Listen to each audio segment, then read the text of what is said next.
A gute Woche. The Rebbe soll gesagt, began the Farbrengen that this Shabbos Kodesh, is the Shabbos that we bench the month of Elul. And the specialty in this Shabbos is benching the month of Elul, as opposed to all other months, because the month of Elul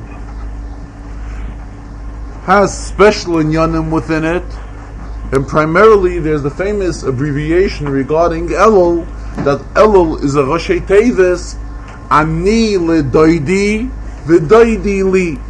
I am to my master, and my master is to me. Which this is an expression of Elul, that the month of Elul is a time when the Yid is closer to the Eibishter, and the Eibishter is closer to each and every Yid as well. And the Rebbe immediately stressed that we know that there are various titles to the Eibishter between Yid and Rabbeinu Shalom.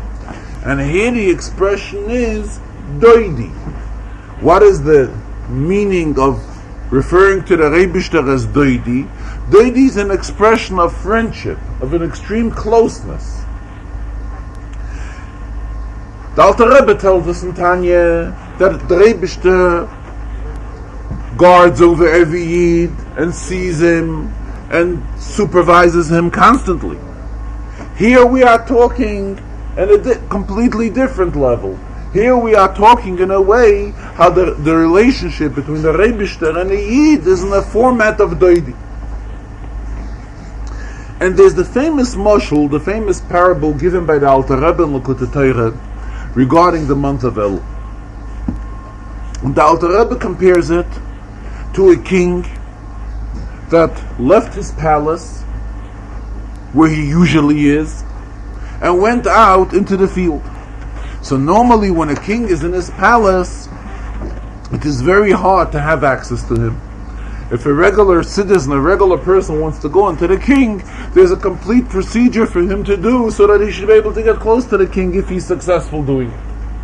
However, when the king is out into the field, Alter Rebbe continues, then he's accessible to everyone, and he's friendly to everyone. He smiles to everyone, and everyone can get close to the king. The same the Alter Rebbe says is regarding the month of Elul. The month of Elul can be compared to a time like when the king goes out into the field, and everybody is accessible to the king.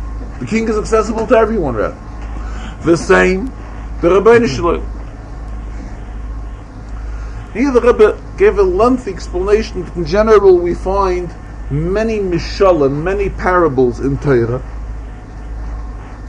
And when Torah wants to give us to understand in Yonim, it's given in a format of a mashal. And many times it's comparing the HaKadosh Baruch Hu to a king, to a Melech Basav Adam, to a king on this world. Sometimes we compare him to a Basav Adam, to an attitude of a regular human being. Now, what is the inyan of a mashal? At times, mashal is given when we want to explain something so that we understand it better. In order to understand it better, we explain it with a parable. Sometimes the parable is exactly accurate to the situation which we're trying to explain. Sometimes it isn't. In these inyanim which we are talking, where we're comparing the Eibishter to a king, or in general to a human being, to a person, here the Rebbe says the mashal is completely accurate as well. Why?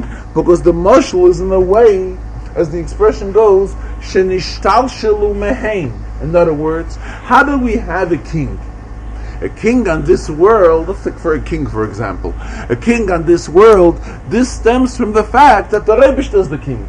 So now that when we are comparing HaKadosh Baruch Hu to a king, the entire existence of a king stems from our understanding in the Eibishter.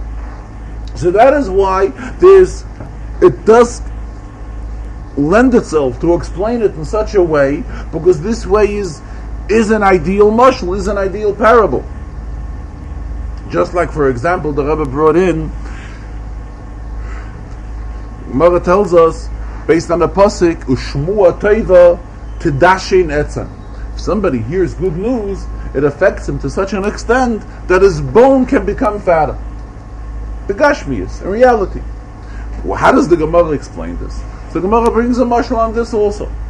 Gemara, or not only a mashal, but compares it to an incident which took place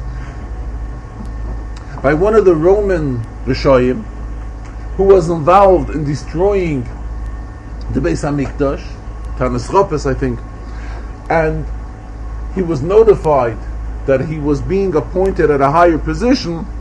So the Gemara tells us that when he got the news, it was felt, this was an honor for him, he's being appointed to a higher position, so it has affected him so that Shmua Teiva Tedashe Netzem, that his bone literally became fat. He had a problem getting his foot back into his shoe. His foot was out of his shoe at the time when he got the news. He had a problem getting it back in. Why? Because it affected him mamish b'gashmias. So on one hand, the Gemara is trying to explain the meaning of Shmua Teiva Tedashe Netzem. Who is the Gemara bringing an example from? From somebody who was involved in destroying the Beis HaMikdash. So we see at times that mishalim are given, or a mashal, or when we want to explain the meaning to understand it better, that it's not always given here from something which obviously sounds strange. Like the Rebbe was explaining various areas how we find when we're trying to compare things and we're trying to give mishalim, parables on things, and not always it's in its fullest accuracy, or sometimes it's taken from very strange places and we are trying to compare.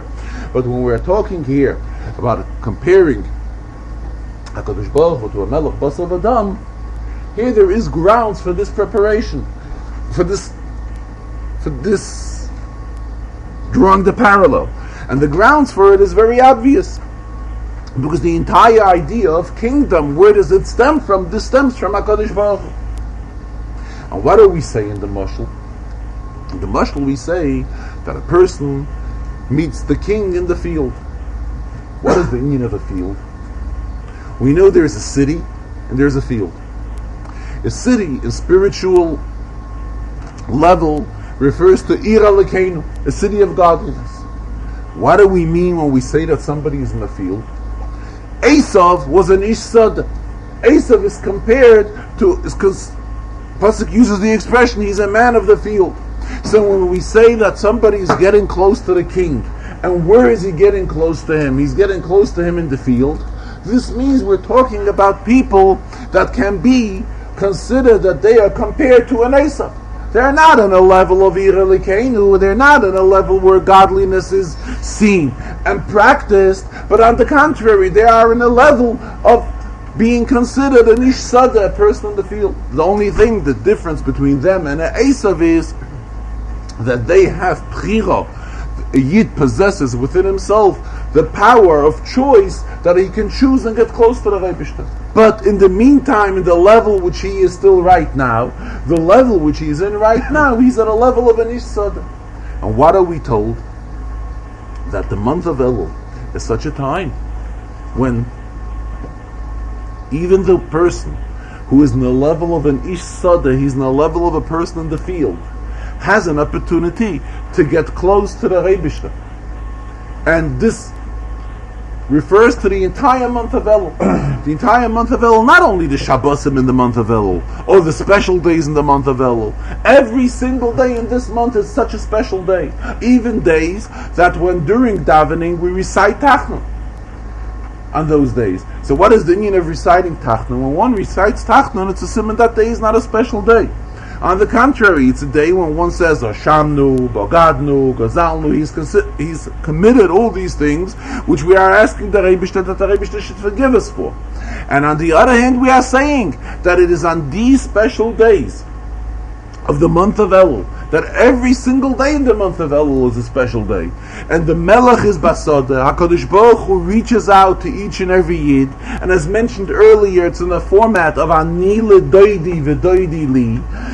The relationship of Doidi from the Rebishter to every Yid. What is the inyan of Doidi? Doidi is an expression of extreme friendship between the Rebishter and every Yid. And the Rebishter, at such a madrega, at such a level, becomes closely associated to each and every Yid. And everyone has to utilize this opportunity. But utilize it in the proper way.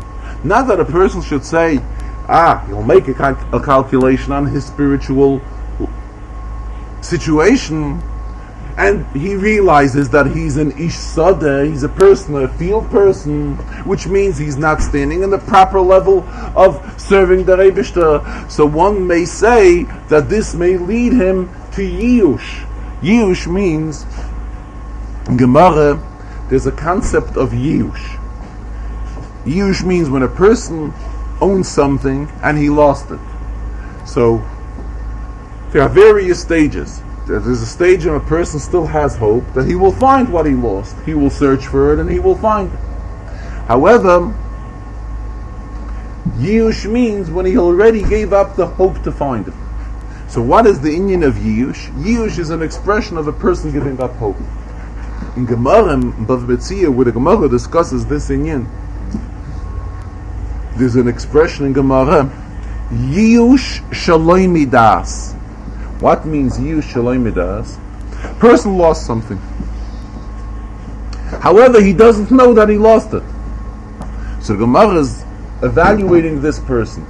Would he know, had he known that he lost it, so he probably would have given up hope to look for this specific item. So the Gemara refers to it, Yiyush Shaloi Midas. However, he does not know of this Yiyush yet. Why? Because he doesn't know that he lost it. Had he known that he lost it, then he would be Zich Meyayish, as the expression goes. So the Rebbe teaches today, Yiyush means to give up hope. The Gemara tells us, Yiyush Shaloi Midas. The person that has das, the person that has understanding, will never give up hope. When a person comes to a level, spiritually, serving the Rebishter, and he comes to a conclusion that he's giving up hope, and he claims that there's no future for him, where does this stem from? Where does such a thought originate by a person? Shaloi Midas. That means that the person does not have das, does not have seichel.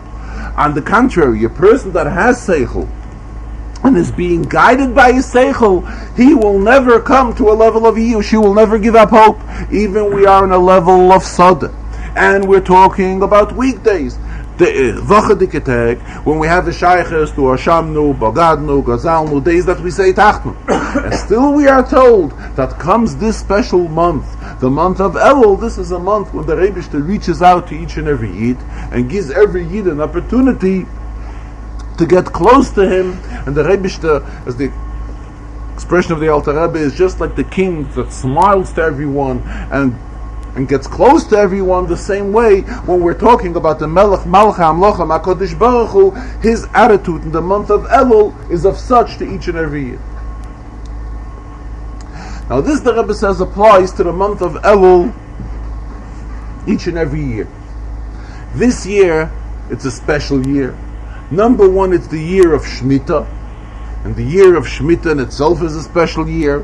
And now at the end of the year of Shemitah, that we are getting ready to celebrate Hakel, which Hakel comes always in the Sukkot, which is following the Shemitah year. It is also a special Kviyas this year in the days of Rosh Chodesh Elul, that Rosh Chodesh Elul comes out to be on a Tuesday and on Wednesday. Tuesday is a special day for the fact that Yom Shehuchval Boiki Toiv, in the creation of the world, the expression that the Rebishter realized that what he created is good. Good is mentioned twice in the creation of Tuesday. So Tuesday is a special day. Wednesday is also a special day for the fact that on Boi B'Yoim, on Wednesday, it is Nitlu HaMa'oros, the two huge illuminations of the sun and the moon were set up on Wednesday. So therefore, when we're talking about Rosh Chodesh Elul coming out on Tuesday and Wednesday, it's a special Kviyas. And together with this, it is also Pashas Riyeh. And here again the Rebbe stressed that it's an opportune time. It's such a Shabbos for everyone to make proper decisions, suitable decisions to such Shabbos, and see to it that these decisions should be brought down into a reality.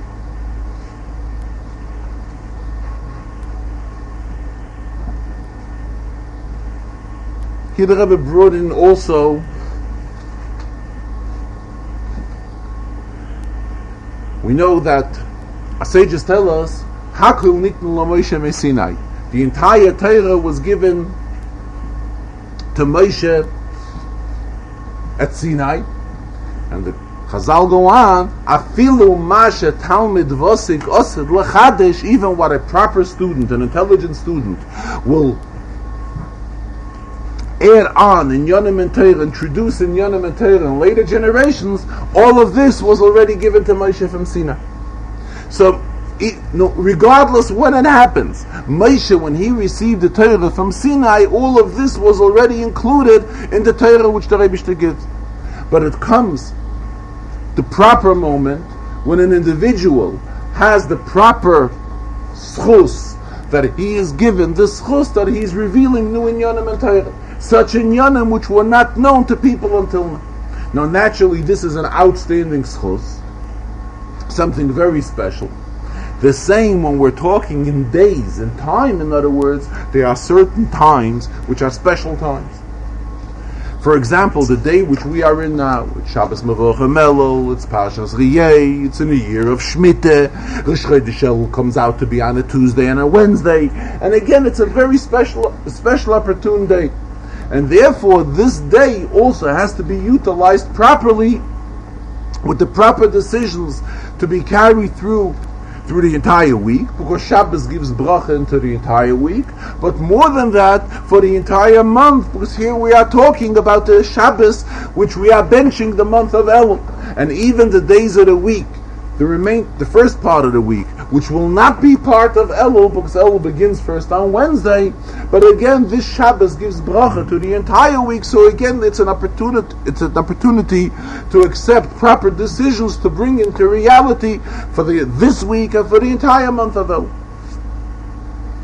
What is the inyan of Parshas Riyeh? Re'eh means to see. Re'iyah. What is the inyan of Re'iyah? Vision. So in Chassidus, a great deal is stressed explaining the great inyan of Re'iyah. If we want to understand it properly, we can understand it from an expression of the Arizal. The Arizal said that an inyan in Torah, which should take him to learn 60 to 80 years, when he will be zeicha to learn this inyan in Torah in the format of re'iyah, in the format of vision, he will accomplish the same thing in a period of 2 to 3 hours. So this shows us the great power that is within the koyach of re'iyah, the koyach of seeing. Now when we are talking about avodas Hashem, there's the same inyan. One could serve the Rebishter in a general way. One can be fortunate and serve the Rebishter where he's seeing things. And serving the Rebishter in a format of Re'iyah is such that the accomplishments there can be many, many more, in no comparison to a regular derech and avodas Hashem. And this, the Rebbe says, refers to general, our serving the Rebishter. And each and every one of us knows the shlichus which was given to us. And when the shlichus is done through a method of re'iyah, then it is naturally much more successful.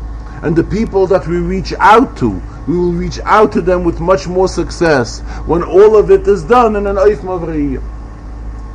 In fact, later in the Farbrengen, the Rebbe referred back to this inyan of re'iyah.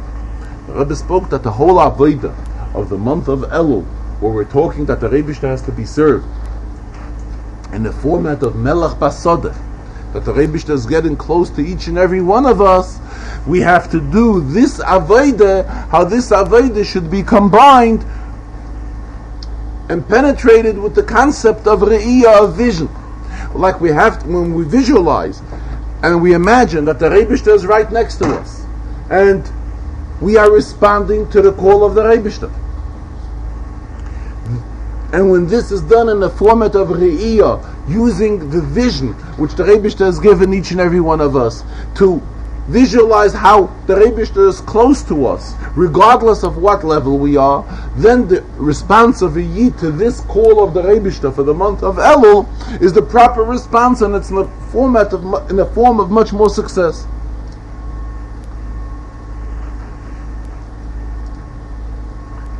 Before the Rebbe began to say the Maimam, the Rebbe referred to a Sikh of the Frierdiker Rebbe, where the Frierdiker Rebbe describes what the atmosphere was like in Lubavitch when it came Elul time. And there the Rebbe uses the expression that the winds of Elul began to blow when it became after Chamisha B'Av, after the 15th of Av. It was already the latter part of the month of Av, so the winds of Elul began to blow. In other words, the mood of Elul was already being introduced. So it is in that Sikha where the Frierdiker Rebbe also says that there were many different Mamorim which the Rabbeim would say on the Shabbos Mevorchem Elul, meaning many different beginnings to Mamorim. Sometimes they would begin with a pasuk of Re'ei, because Re'ei would come out to be on a Shabbos Mevorchem. Sometimes it would begin with the pasuk Ani L'Doidi V'Doidi Li, which we just discussed. In fact, most of the time it would begin with a beginning of Ani L'Doidi V'Doidi Li. So also in today's Maimah, the Rebbe spoke on the inyan of Ani L'Doidi V'Doidi Li. As it's customary in Farbrengens, the Rebbe also explains in Yonim and Rashi, and in the Rambam, and in Pirkei Avos. In today's Farbrengen, the Rebbe explained three different inyanim, three psukim in the Rashi.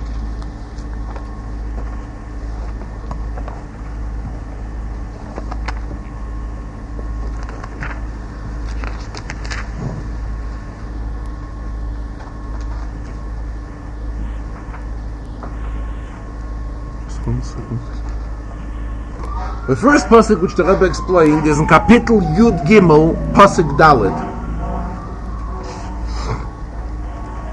where the pasuk says, "Lo yishma al divrei hanovi ahu." If a false prophet should ever come, don't listen to him. Or el cholam achaloim ahu, or somebody who is telling you his dreams. Ki menasa Hashem elokechem eschem, because the Rebishter is testing you. The Rebishter is testing you, lodas, to find out, hayishchem oyevim es Hashem elokechem, do you really like the Rebishter b'chol levavchem v'chol nafshchem?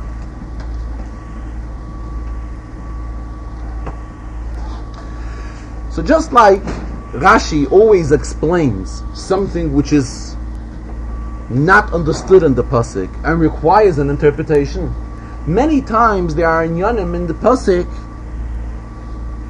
which require interpretation, and for whatever reason Rashi doesn't say anything.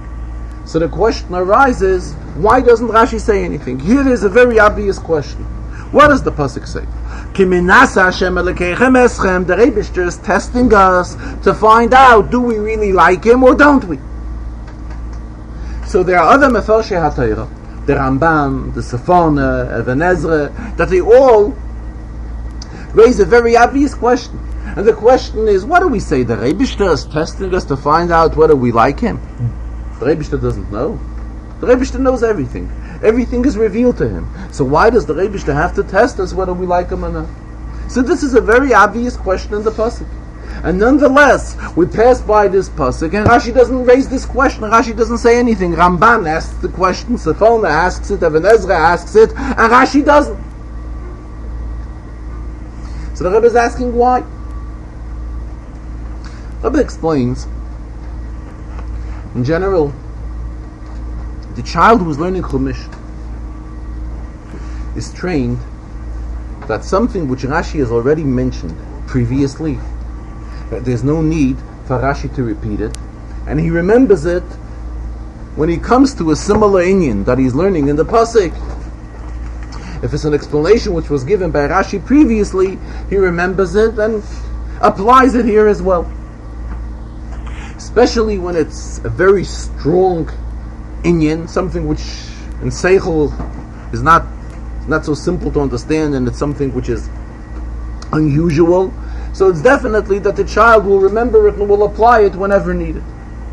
What is the inyan? Back in Chumash Bereishis. In Chumash Bereishis, we learn about the Akedah. So we learn about the Akedah.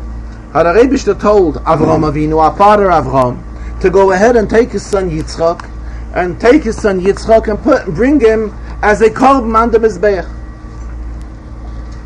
So the pasuk there uses the expression, which we actually say every day in davening, that the Rebbe is telling Avram Avinu, Kach na es bincha es yichidcha. Please take your child, and your only child, and bring him as a korban. So the expression is no, please. It's a bakosha. What is the bakosha? That the Rebbe is convincing Avraham Avinu and asking him to stay in this nisoyin. Go hold out this test. If we look back in Bereshis, when we look through these Rashis, there we will find a Rashi explanation what is the meaning that the Rebbe is testing Avraham Avinu. The Rebbe knew of Avraham Avinu's dedication, and why did he have to test him? So Rashi there tells us it's not a test which is just between the Rebbe and Avraham Avinu. This is a test to show the entire world Avraham Avinu's dedication. The Rebbe Taka knows it, but the Rebbe wants that the Ummah should see how Avraham is dedicated to him. So that is why the Rebbe put him through that test. Now when we come to this pasuk here, and we find an expression of Menasa Hashem Elokeichem Eschem, that the Rebbe is testing you, Ladas Hayishchem Oyevim Es Hashem Elokeichem, to know whether you like the Rebbe. It's not the pshat that the pasuk is telling us that the Rebbe is testing us to find out whether we like him. The Rebbe is doing this to show how we like him. In other words, just like Rashi is learning by the nisyonis, by the tests which Avram Avinu had, that these were nisyonis not to prove Avram's dedication to the Rebbe. This was well known to HaKadosh Baruch Hu. However, it's a test to show for all people around how Avram was dedicated to the Rabbeinu Shalom. The same when we're talking here in the pasuk. Pasuk is using the expression Lodas Hayishchem Oyevim Es Hashem. Are we liking the Rebbe? It's not for the Rebbe's knowing. The Rebbe knows. But it's the Rebbe wants to show that we are not listening to any false prophets, or we're not listening to anyone that's dreaming dreams and so forth. But we are dedicated to the Rebbe, not to let ourselves being misled by any outsiders that are trying to mislead us and take away from the dedication to HaKadosh Baruch Hu. This is one pasuk which the Rebbe explained. Another pasuk which the Rebbe explained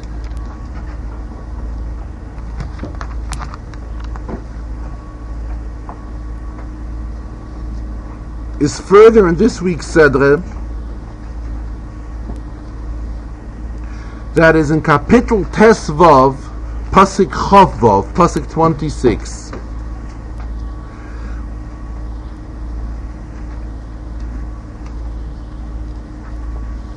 Which the pasuk here is talking about Meiser Sheni. What is Meiser Sheni? Meiser Sheni means that a Yid had to take from whatever grew in his fields. It was done 2 out of 3 years. Had to take Meiser Sheni and take it all to Yerushalayim and spend it and eat it there in Yerushalayim. And the pasuk tells us, "V'nasata hakesef," you can spend the money b'choila shata'ava nafshecha, whatever your heart desires. And the pasuk goes on, "V'abokar, u'batzoin, u'vayayin, u'vasheicha." You could use it on kettle, on wine. Then the pasuk goes back, "U'b'choila asher tisholcha nafshecha," whatever your heart desires.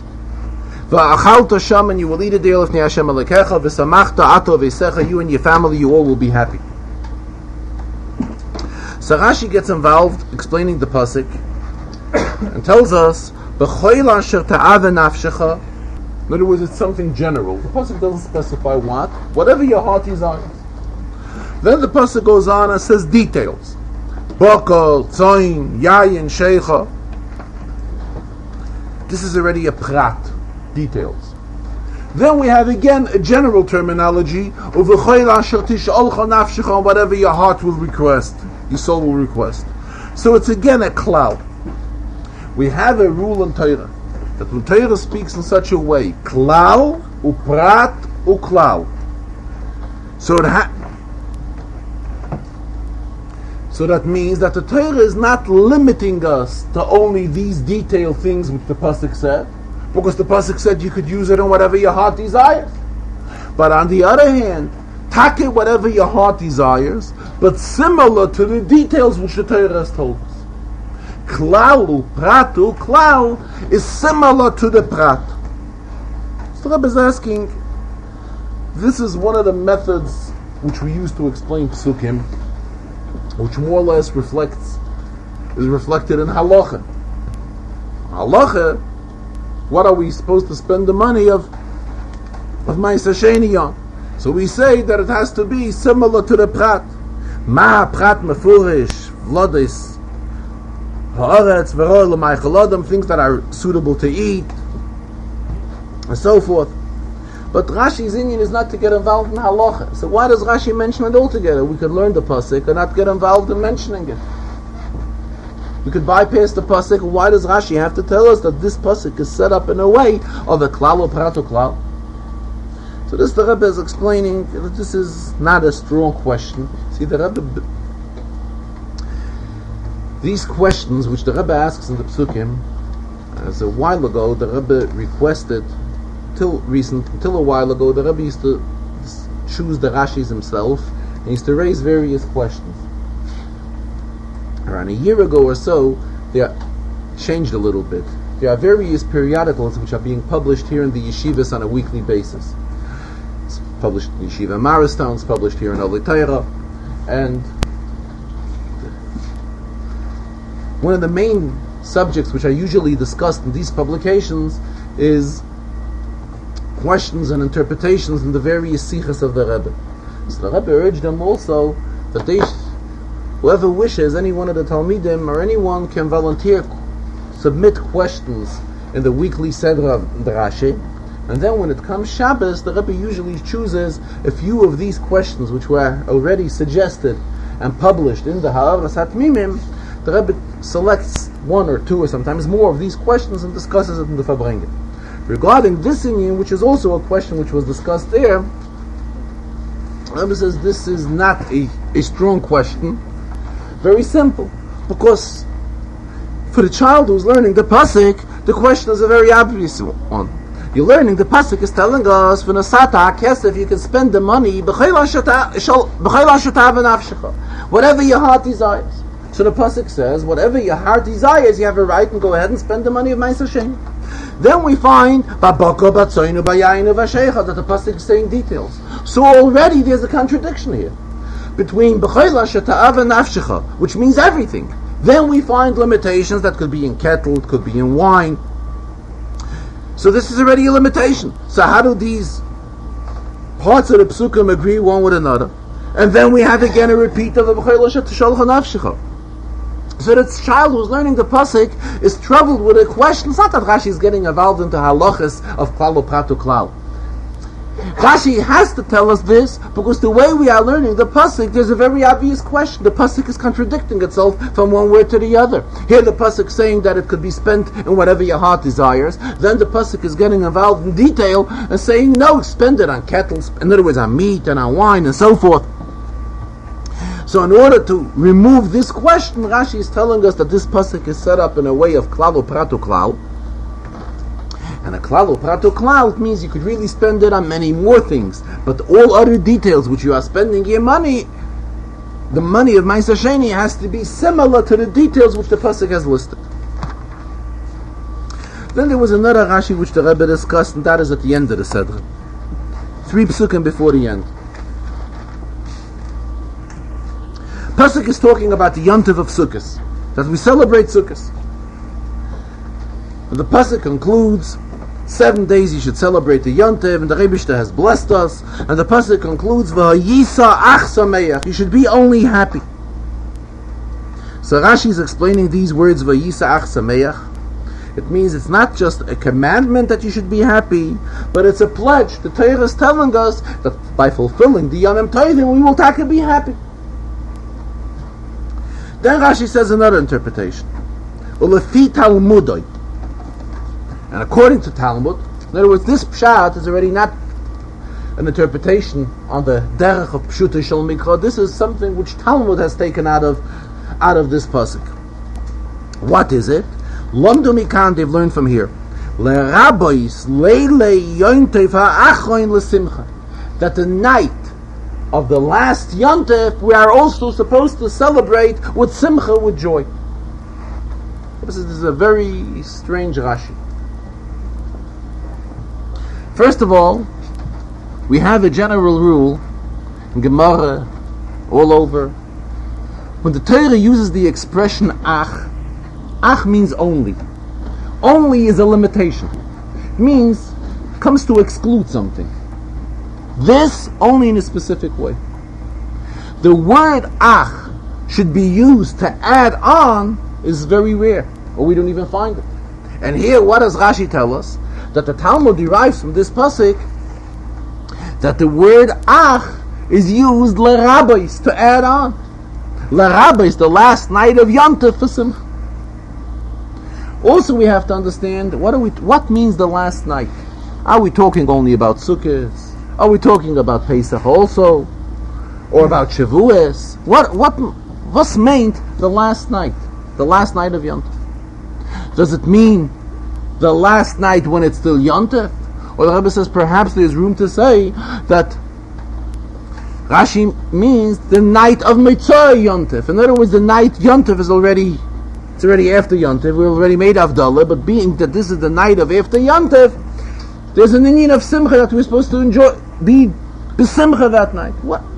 In other words, this concept here of this Rashi requires a clarification. What are we really talking about? Which night and which Yom Tov and why? What type of Simcha are we adding on for the last night of Yom Tov? So the Rebbe is learning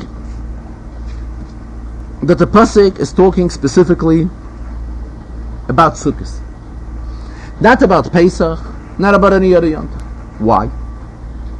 Pesach has 7 days in Eretz Yisrael. It's one Yom Tov that consists of 7 days. So when the Torah tells us that we have to be happy on Pesach, it's self-understood that we're talking about the entire 7 days of Pesach. Shavuos, in Eretz Yisrael, again, it was celebrated only one day. So again, the day of Shavuos, we celebrate one full day. Sukkot is different. Sukkot is 7 days of Sukkot. Then comes an 8th day, which is what we call Shmini Atzeres. So the question arises, what is the status of this 8th day? So when we look through the Psukim here, Pasuk says, Chag HaSukkos ta'aseh lecha shivas yamim. What is the Yom Tov of Sukkot? The Yom Tov of Sukkot is only for 7 days. V'samachta b'chagecha, and on Sukkot you have to be happy. Ato, vincha, v'techa, you and the entire family. Then the Torah repeats again, Shivas yamim tachig l'Hashem Elokecha. 7 days you should celebrate. Again, what are we talking about? We are all talking about the 7 days of Sukkot. But the child knows, refers back to previous psukim, where we are told that on Sukkot there's a Shmini Atzeres. There's an 8th day of Sukkot. Question is, what is with this 8th day of Sukkot? So Rashi tells us, you know there's a pasuk here, V'hayisa ach sameach. You should be happy. Ach is a limitation. True ach is a limitation. Why? It limits that the 8th day of Sukkot, which we call Shmini Atzeres, we do not have the same obligations, halachic obligations, as we have to Sukkot. We don't bench the esrog, we don't eat in the Sukkah, as far as Iker Hadin. I mean, in Chabad we eat in Sukkah and Shmini Atzeres. There are various customs regarding Shmini Atzeres. But I mean, as far as the original din of Shmini Atzeres is, that Shmini Atzeres is a Yom Tov for itself. So the ach is not only a ribui, it is a miyut also. We are excluding by ach, saying that we're talking about the 8th day. The 8th day of Sukkot is treated separate than the first 7 days, regarding various aspects of Allah. However, the pasuk here tells us that you should know the night from the 7th to the 8th. In other words, the night that we are entering the 8th day of Sukkot, there's a special chiyuv of simcha. And this is what the Torah is telling us. And obviously, the way the Rebbe is learning here in the Rashi, it seems that this special chiyuv, this special obligation of simcha on the 8th day of Sukkot is applying to the night more than to the day. This is what Rashi is saying. This comes to add on that the night. Which night are we talking about? We're talking about the night that when we are going from the 7th day of Yontif to the 8th day of Yontif. In other words, 7 days of Sukkot have already concluded. Now we are entering this additional day which Sukkot has. Pesach doesn't have such a day, because Pesach we celebrate only 7 days. The Yontif of Pesach is 7 days. The Yontif of Sukkot has 7 days. However, there's an 8th day of Shmini Atzeres, which is kind of like a Yontif for itself. So the pasuk here is telling us that this 8th day of Shmini Atzeres, there's an obligation of Simcha on the night of Shmini, on the evening of Shmini Atzeres, the night which we are entering into Shmini Atzeres. Rebbe says there's a lot which can be discussed more and more on this inyan. It's a lengthy inyan which a lot could be discussed on it, but as he applied the expression, Tein lechacham v'yech kamoid, leave it up to the wise and he will dwell in it yet more. Regarding the Rambam which the Rebbe explained, it is the Rambam at the end of the halachas of Korbanos. And the last halacha in Hilchis Korbanos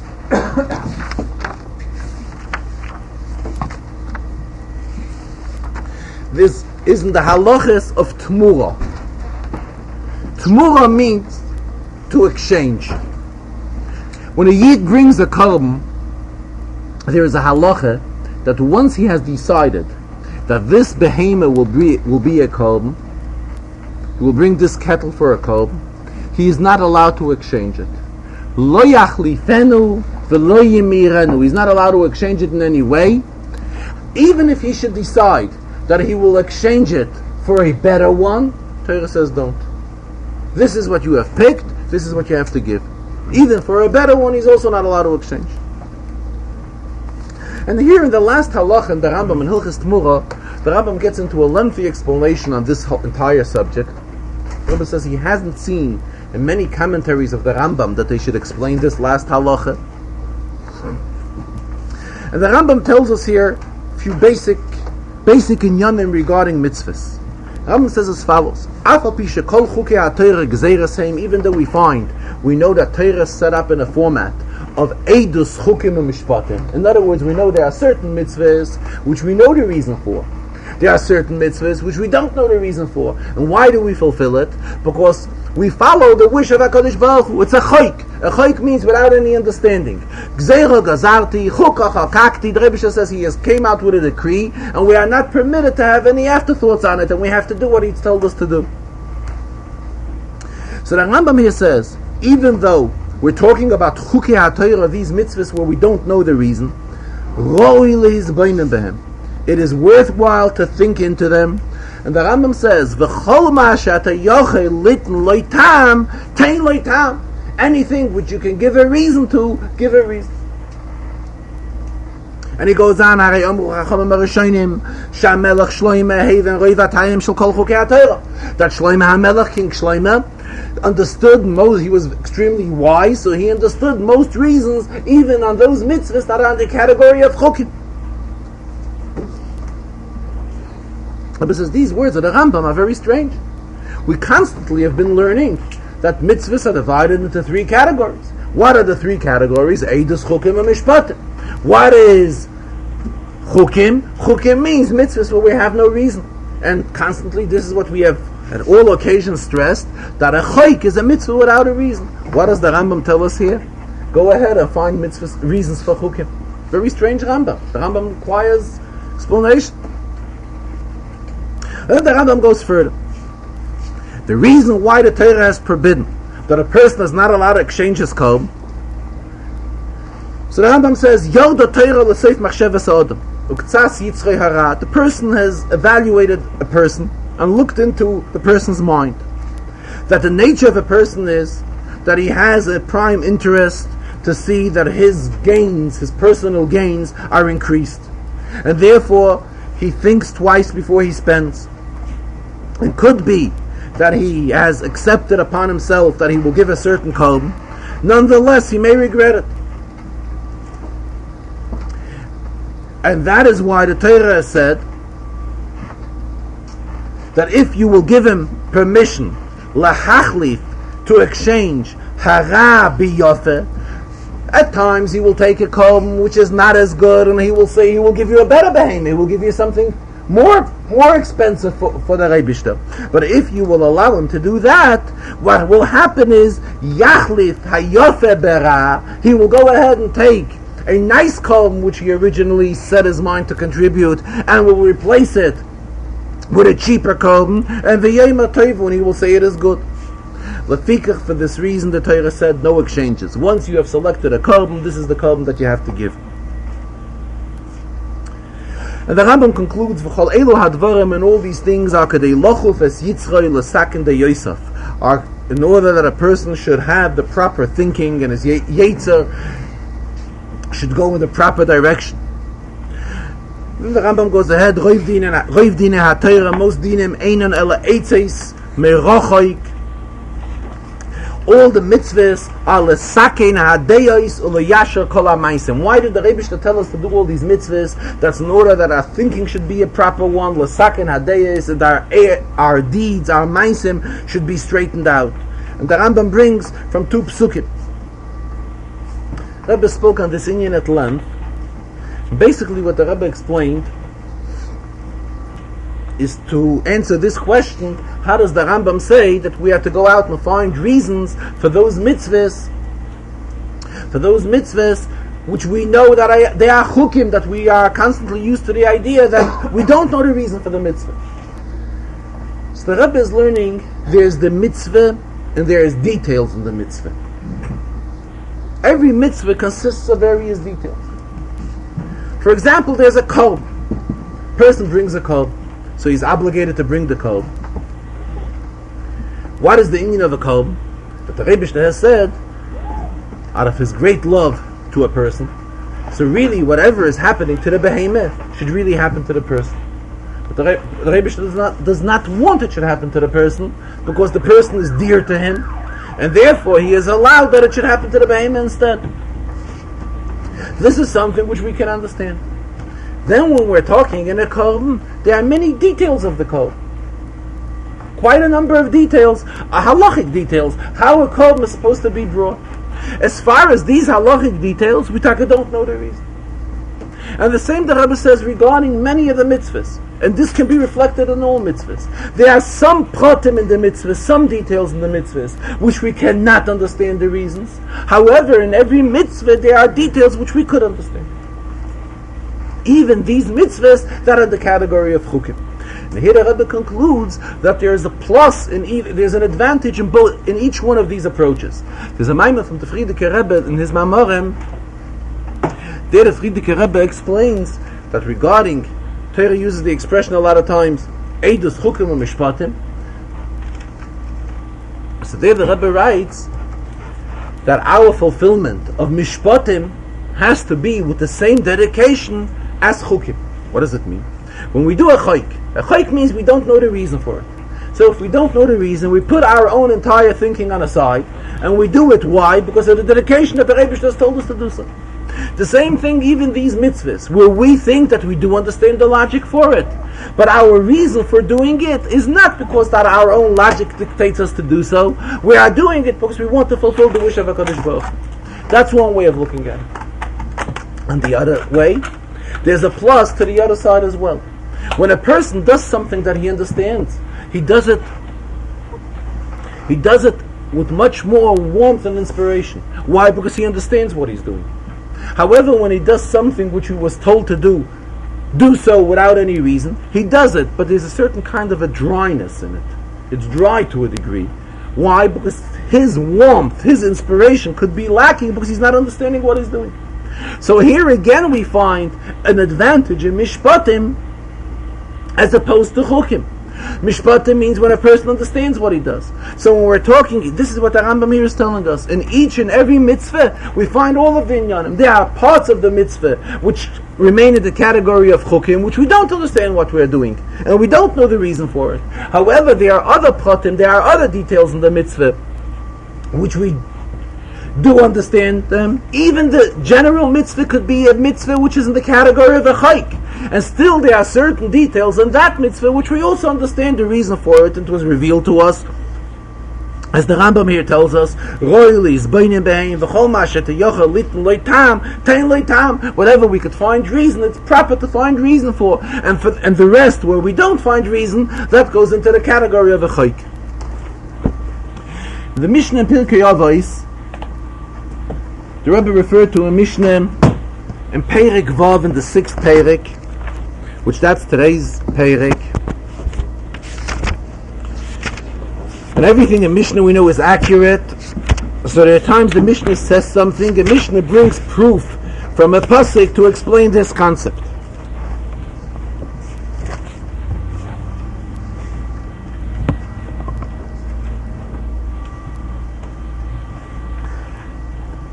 In Perek Vav, the 6th Perek, and it's Mishnah Ches. It's a quotation of Rab Shimon ben Yehuda on behalf of Rab Shimon ben Yochai. And he says, Hanoi v'hakoyach v'ha'isher, beauty, strength, and wealth, and honor, kavod, and chochmah, and wisdom, and zikna, and age, seva is a further step in age, v'habonim, and children, noel tzadikim v'noel ha'ilam. This is nice for tzadikim and nice for the world. Sheneman, he quotes a pasuk. Quotes several psukim. Then another pasuk is quoted. The chofcha halavana uboisha hachama ki molach Hashem tzva bahar tziyenu b'Yerushalayim. The neged zekenov kavod. The pasuk concludes neged zekenov kavod, which means an honor shall be before his elders. So the Mishnah here is quoting a long pasuk. What is the idea of the Mishnah quoting this pasuk? Quoting the pasuk because of the last few words of the pasuk. Neged zekenov kavod. The Mishnah just stressed that zikna, age, is something worthwhile. Is something which deserves honor. Somebody who's old we have to respect. So the Mishnah brings a pasuk for this. What is the pasuk? The chafcha halavana. The moon and the sun will be put to shame. Kemolach Hashem tzavos b'har tziyinu b'Yerushalayim, because the Rebbe is ruling over Tziyin in Yerushalayim, meaning that the moon and the sun will not have any value to the big revelation, which will be when the Rebbe will rule over Yerushalayim.